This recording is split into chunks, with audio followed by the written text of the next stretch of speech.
unë mendoj, me aq sa e kuptoj unë realitetin gjeopolitik, që ka ikur rreziku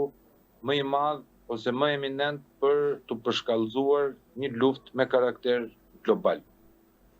Sepse neve kemi ndjekur të gjithë bashkë, kush merr vesh nga gjeopolitika, kush më shumë e kush më pak,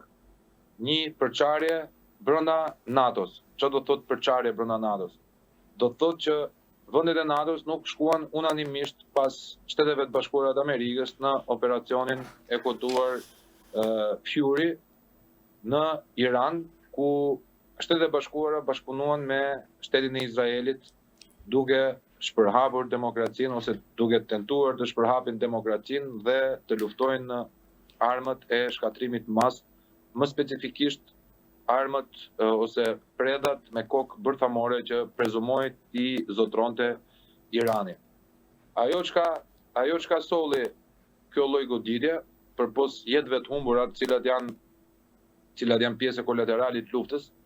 ku të varfrit ose popullsia civile humb jetën për interesat e disa manjatëve të pasur, që neve e quajmë ndryshe në thonjza elita botrore. Solli diçka tjetër, solli një kolaps I cili I përngjason krizës së OPEC-ut në vitet 70-75, ku